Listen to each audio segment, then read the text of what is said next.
नमस्कार, Chanakya IAS academy में आपका स्वागत है।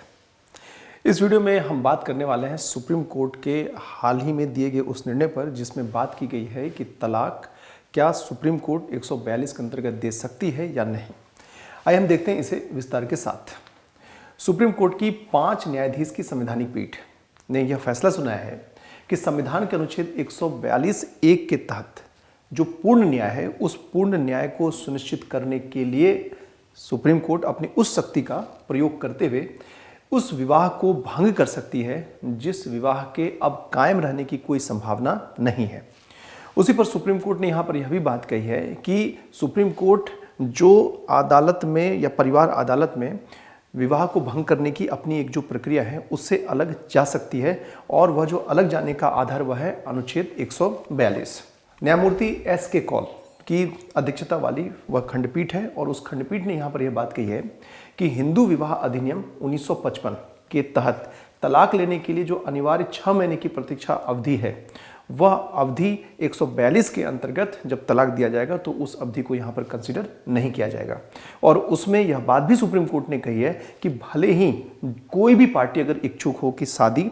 कायम रखा जाए, लेकिन एक ऐसी स्थिति, एक ऐसा सर्कमस्टांसेस है जिसमें कि वह शादी आगे कायम नहीं रह सकती है, तो फिर अनुच्छेद 142 के अंतर्गत सुप्रीम कोर्ट बिना उस प्रक्रिया के जो प्रक्रिया बनी हुई है तलाक लेने की, उससे अलग जाकर तलाक दे सकती है या तलाक की अर्जी को स्वीकार कर सकती है।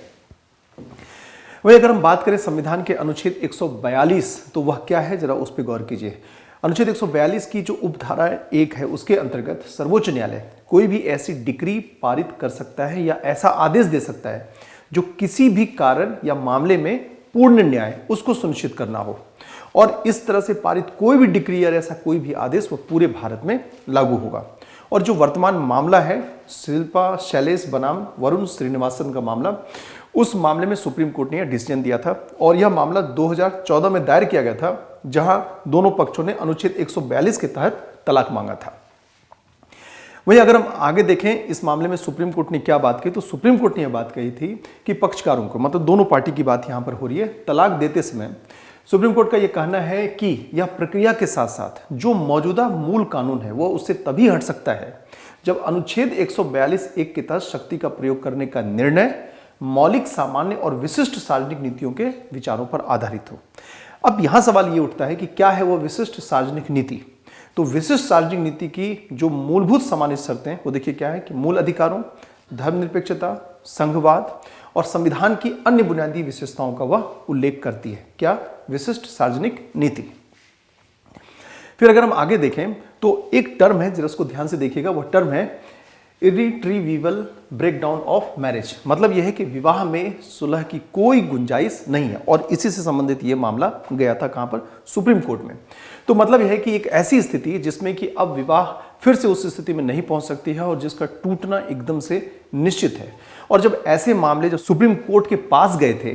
तो पिछले साल यह मामला लंबित था, तो लंबित रहने तो अदालत ने यह बात कही थी कि यह सुप्रीम कोर्ट यह निर्धारित करेगी कि संविधान के अनुच्छेद 142 के तहत सीधे तौर पर विवाह को भंग करते समय किन नियमों का पालन किया जाना चाहिए। तो उसके लिए उन्होंने रखा है कि किन किन नियमों का पालन करना चाहिए। लेकिन अगर संक्षेप में अगर हम बात करें तो सुप्रीम कोर्ट का यह कहना है कि पहली और सबसे स्पष्ट शर्त है, वह शर्त क्या, वो देखिए कि अदालत इस बात से पूरी तरह आश्वस्त हो जाए, संतुष्ट हो जाए कि विवाह पूरी तरह से क्या हो चुका है, अव्यवहारिक हो चुका है, भावनात्मक रूप से मृत हो चुका है। मतलब यहां पर है कि दोनों पार्टी में किसी प्रकार का कोई इमोशनल उसमें भाव नहीं है, और मुक्ति से परे है, मतलब इसमें किसी प्रकार की कोई सुधार की गुंजाइश नहीं है, और इसलिए विवाह का विघटन सही समाधान और आगे बढ़ने का एकमात्र तरीका है। मतलब ऐसी स्थिति में यह जरूरी है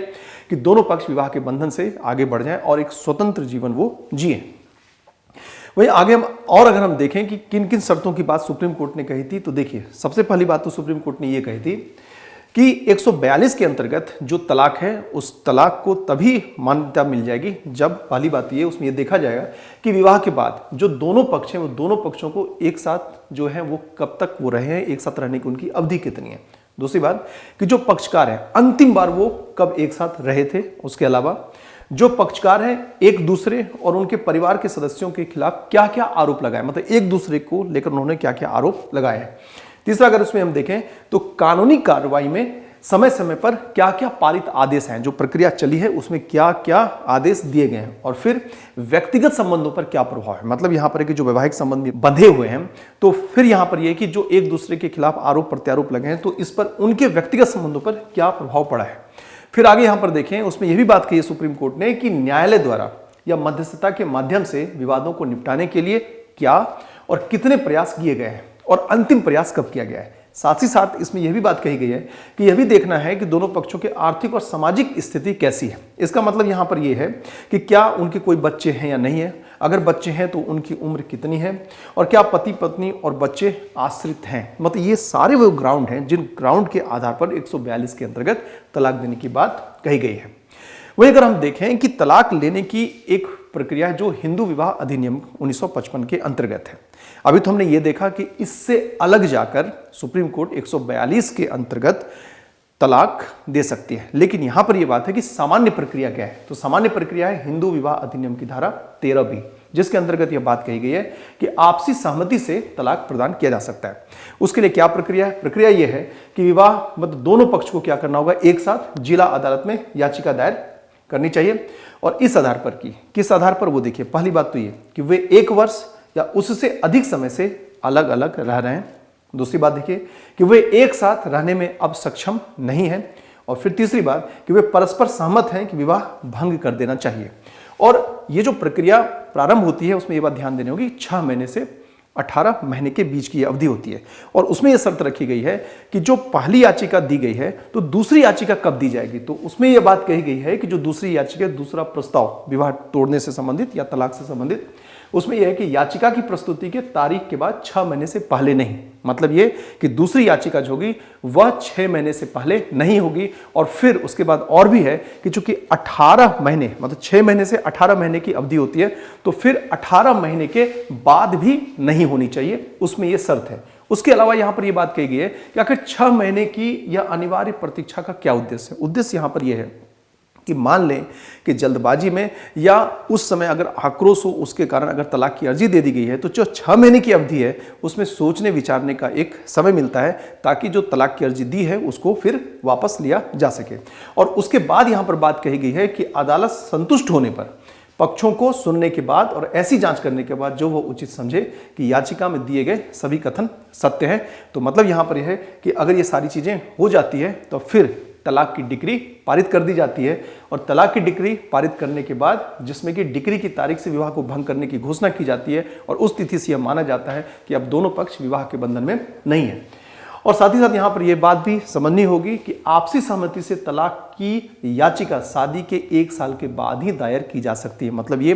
कि अगर जो शादी हुई है उस शादी होने की तिथि से 1 साल हो जाने के बाद ही तलाक की याचिका दी जा सकती है। हाँ, उसमें एक शर्त है कि क्या 1 साल से पहले दी जा सकती है कि नहीं दी जा सकती है। तो यहां पर यह बात कही गई है कि हिंदू मैरिज एक्ट की जो धारा 14 है उसमें याचिकाकर्ता को यह बात कही गई है कि अगर असाधारण परिस्थिति है, मतलब कि अगर मान लें कि कोई भी एक ऐसे सर्कमस्टांस जैसे व्यभिचार का अगर सर्कमस्टांसेस है, तो उस पर ये जो 1 साल की जो याचिका देने की जो अवधि है कि 1 साल के बाद दी जा सकती है, उसमें यहां पर छूट देने की बात कही गई है। तो इस प्रकार हमने इस वीडियो में यह देखा कि सुप्रीम कोर्ट ने अपने एक नए आदेश के अनुसार यह बात कही है कि पूर्ण न्याय दिलाने के मामले में अनुच्छेद 142 के तहत तलाक को स्वीकार किया जा सकता है, और यह जो तलाक स्वीकार किया जाएगा वह हिंदू विवाह अधिनियम 1955 के अंतर्गत जो प्रावधान दिए गए हैं उससे अलग होगा। लेकिन उद्देश्य क्या होगा? उद्देश्य होगा पूर्ण न्याय दिलाना। इसके साथ ही इस वीडियो को हम ये समाप्त करते हैं, फिर मिलते हैं नई जानकारी के साथ। नमस्कार। Don't forget to like, share and subscribe to our channel and press the bell icon to never miss an update.